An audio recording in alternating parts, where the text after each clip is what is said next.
Dalam sebuah kehidupan, terkhususnya bagi pasangan muda-mudi, ketika menjalani satu hubungan, kandasnya hubungan atau retaknya hubungan bukan karena faktor wajah cantik sudah berkurang atau wajah gantengnya sudah berkurang. Namun kandas suatu hubungan itu terjadi juga karena sikap kita yang tidak setia dan juga sabar. Dengan ketidaksetiaan kita kepada pasangan kita, apalagi menjalanikan satu hubungan dengan jarak yang jauh, pasti ada hati yang berpaling kepada yang lain.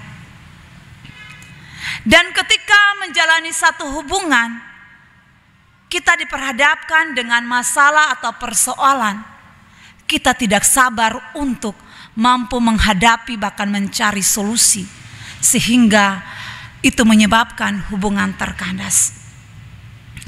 Dan juga kita lihat dalam kehidupan kita, kebersamaan tidak dapat memberi jaminan untuk sebuah kedekatan dan mengetahui dengan jelas karakter masing-masing orang. Waktu dan kedekatan terkadang juga bukan ukuran untuk seseorang dapat memahami orang lain.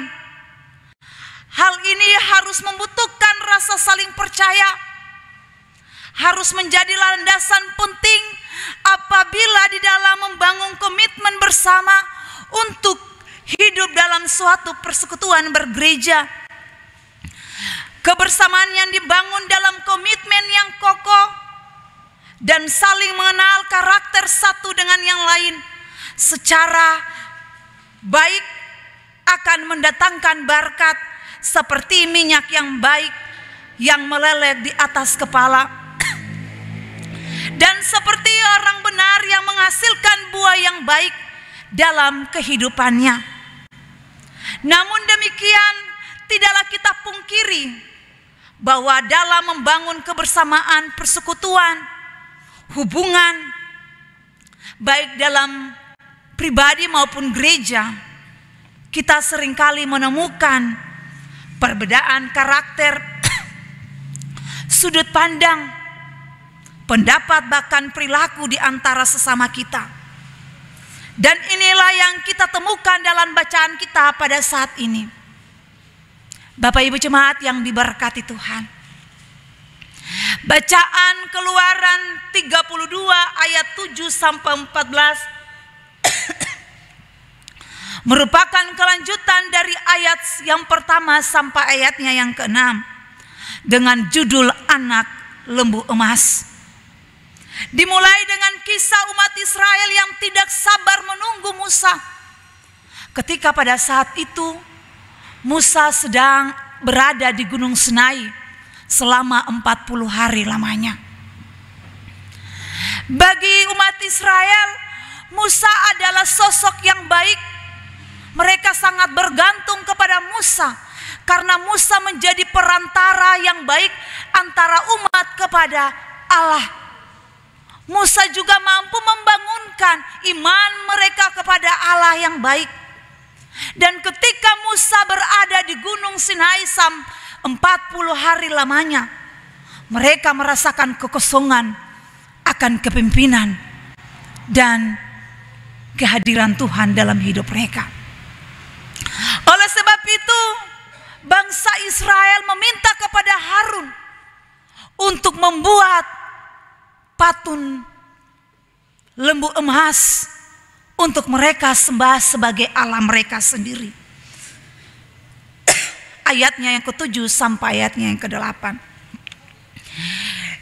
Inilah yang menjadi dasar keamarahan Allah sehingga Allah hendak membinasakan mereka. Ayatnya yang ke-9 sampai ayatnya yang ke-10. Dan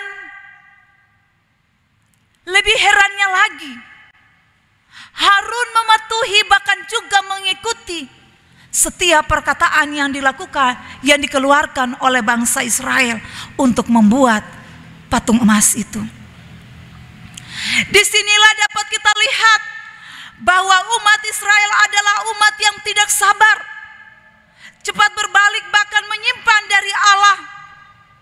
Harun juga adalah pemimpin yang tidak mampu menunjukkan komitmen, kualitas di hadapan umat ini, sehingga mereka sama-sama terjerumus dalam penyembahan berhala yang dibuat oleh tangan manusia sendiri. Pada bagian inilah Allah dihianati, Allah ditinggalkan, bahkan Allah dilupakan, sehingga oleh Allah umat ini dicap sebagai bangsa yang tegar tengkuk, keras kepala, keras hati, umat yang tidak tahu berterima kasih atas setiap pemeliharaan, atas setiap kasih sayang Tuhan, penjagaan umat ketika ada di tempat-tempat yang sukar, di masa-masa yang sulit. Allah terus menjaga mereka, Allah setia kepada mereka. Dan disitulah Allah berencana untuk melimpahkan malapetaka atas umat Israel. Bapak Ibu jemaat yang diberkati Tuhan, namun demikian pada ayat yang ke-11 sampai ayat yang ke-13 mengisahkan bahwa Musa tampil sebagai pemimpin yang bijaksana, berdiri atas nama umat Israel dan meminta dalam doa kepada Allah dengan kesungguhan hati agar Allah berkenan mengampuni, bahkan juga mengingat janji berkat dan keselamatan kepada nenek moyang bangsa, yakni kepada Abraham, Ishak dan Yakub, agar Allah menunjukkan kembali kasih sayang bangsa ini sehingga tidak membinasakan mereka oleh kemurahannya. Disinilah Musa menunjukkan kualitas sebagai seorang pemimpin yang berdiri teguh dalam berpihak dan tulus untuk membela umat Israel di hadapan Allah. Permohonan Musa ini dijawab oleh Allah dalam ayatnya yang ke-14. Bacaan saat ini bahwa Allah menarik rencana dan tidak lagi membinasakan bangsa ini.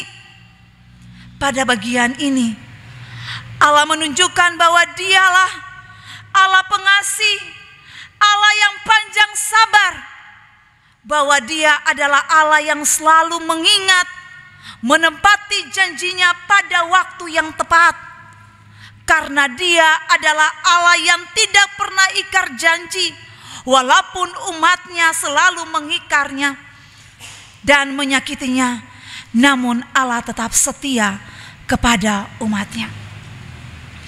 Bapak Ibu jemaat yang diberkati Tuhan, lewat bacaan ini ada beberapa hal yang dapat kita ambil.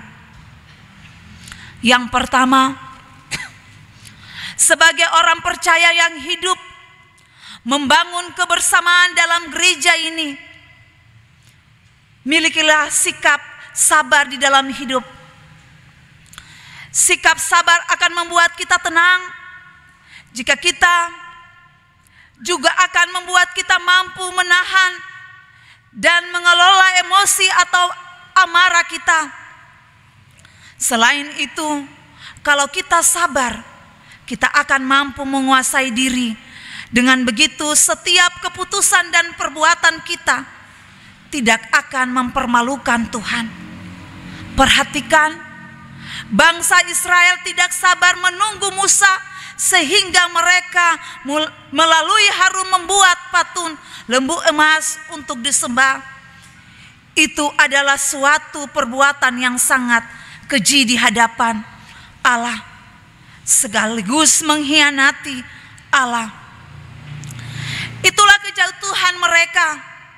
Karena itu, Kita sebagai umat Allah jangan membuat kualitas iman Kristen kita runtuh dan bahkan jatuh hanya karena kita menjadi orang Kristen yang tidak sabar menghadapi setiap persoalan hidup ini. Dan ketika kita diizinkan untuk menghadapi setiap persoalan, anggaplah bahwa dengan persoalan itu Tuhan mau membentuk kita menjadi pribadi yang kuat dan teguh. Sabar menantikan jawaban dari Tuhan, sebab waktu yang dijadikan Tuhan untuk menjawab doa kita tepat pada waktunya, dan waktu itu penuh berkat. Ingat, berawal dari pribadi bahkan keluarga yang baik, maka akan tercermin dalam kebersamaan persekutuan gereja ini yang runtuh dan damai. Dengan begitu persekutuan kita akan terlihat indah di mata Tuhan. Belajar dari sikap Musa untuk selalu datang kepada Tuhan, mengaku setiap kesalahan, minta pengampunan dengan kesungguhan hati. Melalui doa dan permohonan kita kepada Tuhan, Ia sanggup menggendong kita dan bahkan menghapus segala perbuatan, bahkan pemberontakan kita, bagaikan kabut diterbang angin.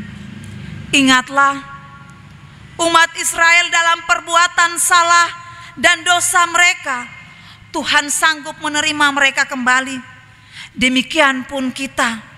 Itulah janji kepada kita. Yang penting kita datang dengan kesungguhan hati kepadanya dan bisa membangun hubungan yang lebih baik dengannya, maka kita akan dijaga, dibaharui dan diberkati.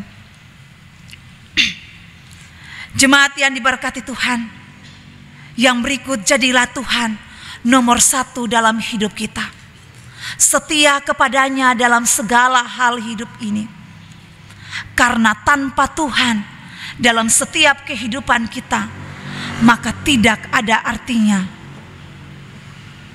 Oleh sebab itu, bertekunlah dalam doa, setia kepada Tuhan dengan kesungguhan hati, maka hidup kita akan pun terjaga dan diberkati. Sebab dengan kesungguhan hati, maka akan ada belas kasihan yang datang dari Tuhan dan kita pun rasakan. Mari kita pulang buka hati kita supaya firman ini menjadi berkat dalam hidup kita, keluarga, persekutuan kita. Tuhan memberkati kita semua. Amin.